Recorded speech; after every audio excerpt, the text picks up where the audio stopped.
Here's a bit of an odd one for you. Due to my age, I can't comfortably use a Steam Deck or any other device that's got a 7-inch screen. So, seeing some parts on AliExpress, I decided to make a wireless HDMI monitor with a controller. It's only a first go at it and to see what it looks like. But here's the parts what I used. Again, these were off AliExpress. The transmitter.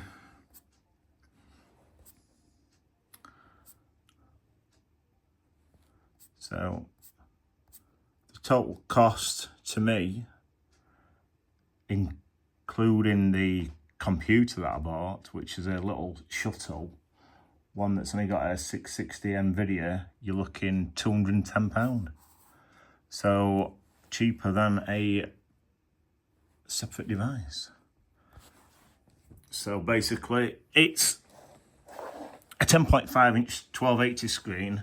Problem is the wireless transmitter only runs at 1080, so a lot of the stuff looks elongated, which is a pain in the ass.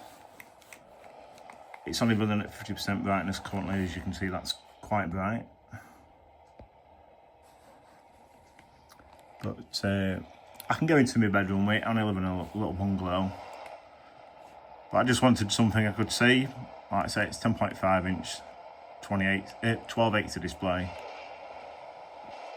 Now it's got built-in speakers, but because of how the connections are for the HDMI, the monitor's actually upside down. But if we have a quick look on the back, you'll see how I've done it. Currently it's been running for 25 minutes and it's only used 5% of the battery. Again, it literally hot glued it together. That's a Pifco 10,000 milliamp power bank from Home Bargains in the UK for that cost £9.99. Technically, because it has to up the voltage from 3.7 for the internal battery to the 5 volts for the USB, it technically has only got a 6,000 milliamp capacity at 5 volts.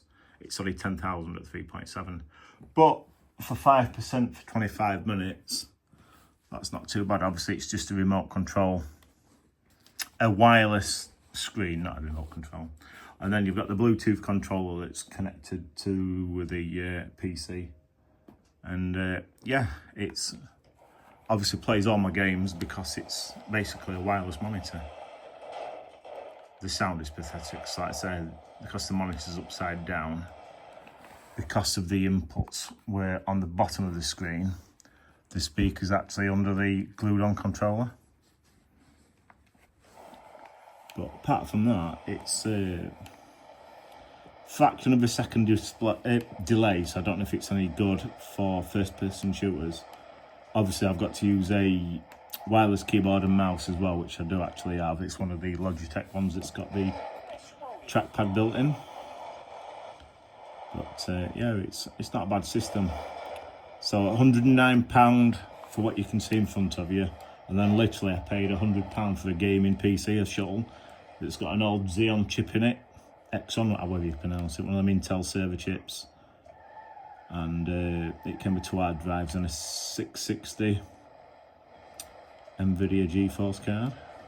So it'll play the games, type of games that I play. I'm not into first-person shooters. I'm more into racing, and that's basically what I do on this. Just, you know, relieve a bit of stress when I'm bored.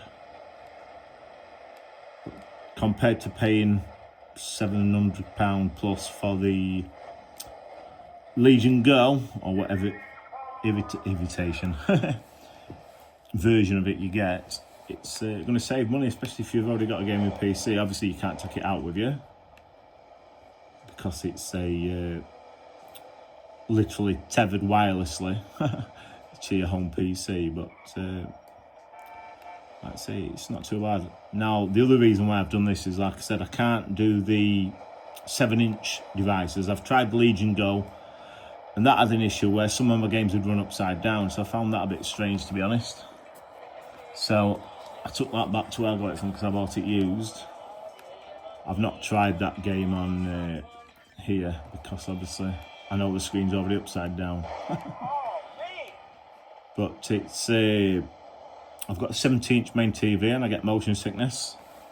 Now I've started getting motion sickness more because I use the Quest VR 2 headset, and after being in that for an hour, I ended up with vertigo, so I can't do many games now on a big screen because, like I say, I get motion sickness.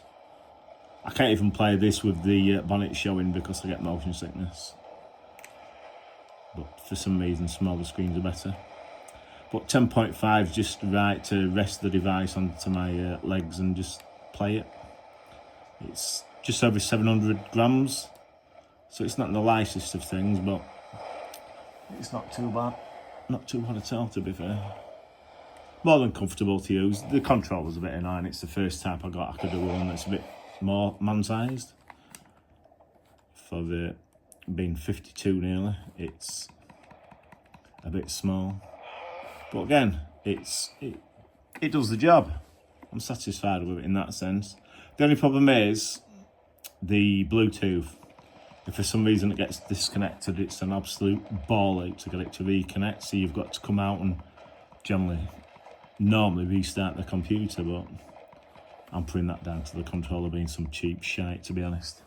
But there you go. That's my version of a beaster, as I'm calling it. A dumb wireless terminal, as you could call it. That's currently been on now for about 29 minutes and used 6%. So power-wise, it's not too bad. The other thing I'm looking at doing is 3D printing a back for it to make it a bit more acceptable with a window so you can see the battery. But also putting some external speakers on it to make it that little bit louder. Obviously, I'm in on my own. It's not too bad, I can hear it. But obviously, sound helps on games sometimes.